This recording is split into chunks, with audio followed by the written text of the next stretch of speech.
इस वीडियो का टॉपिक बहुत ही इंटरेस्टिंग सा है, हैबिटेट एंड इट्स काइंड। तो हैबिटेट का मतलब जान लेते हैं सबसे पहले। हैबिटेट इज़ अ प्लेस जहाँ पे लिविंग ऑर्गेनिजम्स जो हैं एग्जिस्ट करते हैं, वहीं पे उनकी लाइफ प्रोसेस अपना कंटिन्यू करते हैं और वहीं पे उनकी रिप्रोडक्शन भी होती है।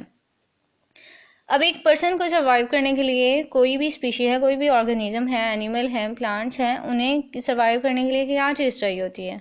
उन्हें खुराक चाहिए होती है, उन्हें मतलब एक ऐसा इन्वायरमेंट चाहिए होता है जहाँ पे वो एग्जिस्ट कर सकते हैं। तो वो इन्वायरमेंट हैबिटेट के थ्रू मिलता है। अब डिफरेंट किस्म के इन्वायरमेंट होते हैं, डिफरेंट किस्म की प्लेसेस होती हैं, वही टाइप्स जो हैं हम आज पढ़ने जा रहे हैं। सबसे पहले बात करते हैं पॉन्ड हैबिटेट के बारे में। अब ये कैसा हैबिटेट होता है?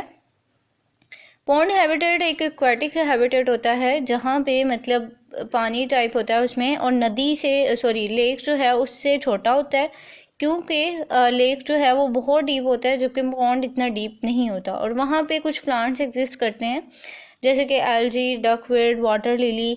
इसके अलावा एनिमल्स भी होते हैं वहाँ पे, ponds skaters, fishes, wolf spiders, snails, frogs और माइक्रोस्कोपिक ऑर्गेनिजम्स।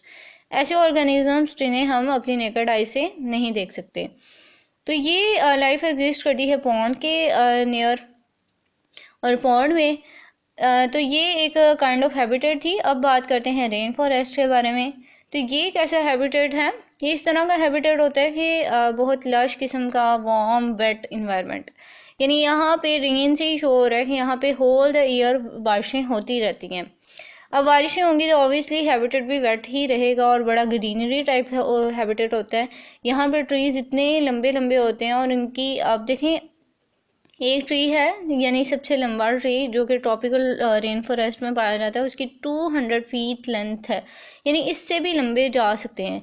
उसका नाम है कैपक ट्री। इसके अलावा और भी बहुत से प्लांट्स जो हैं डिफरेंट किस्म के आपको नज़र आएंगे, डिफरेंट वेराइटीज़ जो हैं वो आपको रेन फॉरेस्ट में नज़र आती हैं। अब बात करते हैं हम थर्ड हैबिटेट के बारे में, तो वो है डेजर्ट्स। अब डेजर्ट्स जो हैं वो बहुत ड्राइस्ट लैंड एरियाज़ होते हैं। यहाँ पे बारिशें बहुत कम होती हैं, मतलब होल द ईयर बहुत कम, एक दो बार बारिश होगी, और इसकी एनुअल रेनफॉल इसी वजह से 25 सेंटीमीटर से भी लेस दैन है। और हॉट डेजर्ट्स भी होते हैं, लेकिन ऐसा नहीं है कि हमेशा हॉट डेजर्ट ही हों, कोल्ड डेजर्ट्स भी होते हैं, जैसे कि गोबी डेजर्ट है चाइना में, वो कोल्ड डेजर्ट है। यहाँ पे फेमस हॉट डेजर्ट्स कौन कौन से हैं? सहारा, कल्हाड़ी एंड थर। इसके अलावा और डेजर्ट्स के बारे में आपको जानने के क्या मिलेगा? ऑर्गेनिजम्स ऐसे होते हैं जैसे कि कैक्टस, कैमल, रेटल स्नेक, गीला मॉन्स्टर एंड कैंगरो। अब आप सोच रहे होंगे कि इतनी कम बारिश होती है तो ऑर्गेनिजम्स एग्जिस्ट कैसे करते हैं, क्योंकि ऑर्गेनिजम्स को तो एग्जिस्ट करने के लिए पानी चाहिए होता है। तो पानी इसलिए नहीं होता, मतलब कुछ ऑर्गेनिजम्स होते हैं जिन्हें लिमिटेड वाटर चाहिए होता है, यानी इतना चाहिए होता है जितना उन्हें डेजर्ट्स में मिल जाता है और वो सर्वाइव कर सकते हैं। तो यही था मतलब स्पेशल किस्म के ऑर्गेनिजम्स थे, जैसे मैंने बताया आपको, कैक्टस, कैमल, रेटल स्नेक, इन सारों को लिमिटेड पानी चाहिए होता है। अब बात करते हैं another kind of habitat, forest के बारे में। तो फॉरेस्ट आपको पता है जंगलात को कहते हैं, और हमारे प्लैनेट का 1/3 पोर्शन जो है वो फॉरेस्ट ने कवर किया हुआ है। सारा एरिया जो है वो प्लांट से कवर्ड होता है, लेकिन ऐसी बात नहीं है कि यहाँ पे सिर्फ प्लांट्स ही होते हैं, यहाँ पे डिफरेंट एनिमल्स भी आपको पाए जाएंगे, मतलब आपको नज़र आएंगे। अब फॉरेस्ट जो है उसमें इतने एनिमल्स और प्लांट्स क्यों एग्जिस्ट करते हैं? क्योंकि वहाँ पे सूटेबल इन्वायरमेंट होता है, यानी कि इस तरह का इन्वायरमेंट जहाँ पे एक लाइफ जो है इनकी एनिमल्स और प्लांट्स की एग्जिस्ट कर सकती है। अब देखें, एक ऑर्गेनिज्म को एग्जिस्ट करने के लिए क्या चीज़ें चाहिए होती हैं? मेनली उनकी क्या रिक्वायरमेंट होती है? एक तो food, water, cover, space and और अरेंजमेंट।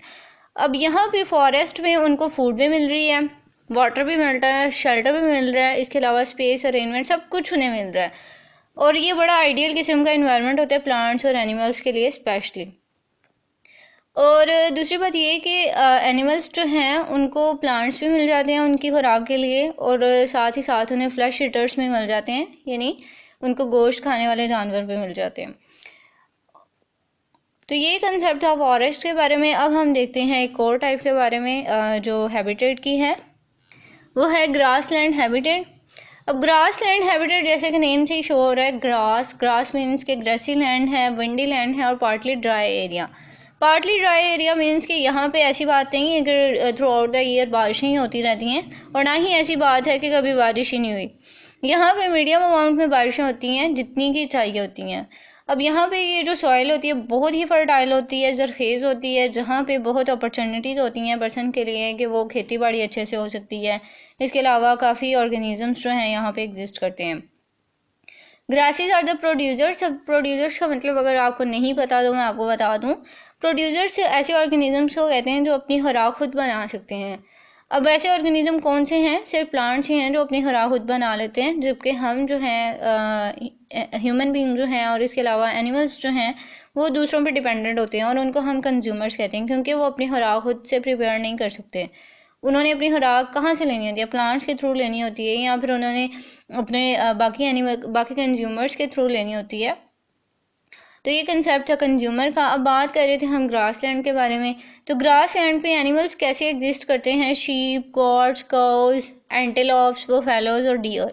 इसके अलावा यहाँ पे फ्लैश ईटर्स जो हैं आपको मिलेंगे, चीतास, फॉक्सेस, वॉल्व्स और कुछ बर्ड्स हैं जैसे कि ऑल्स, ईगल्स, हॉक्स। ये सारे जो हैं आपको ग्रास लैंड पे मिलेंगे।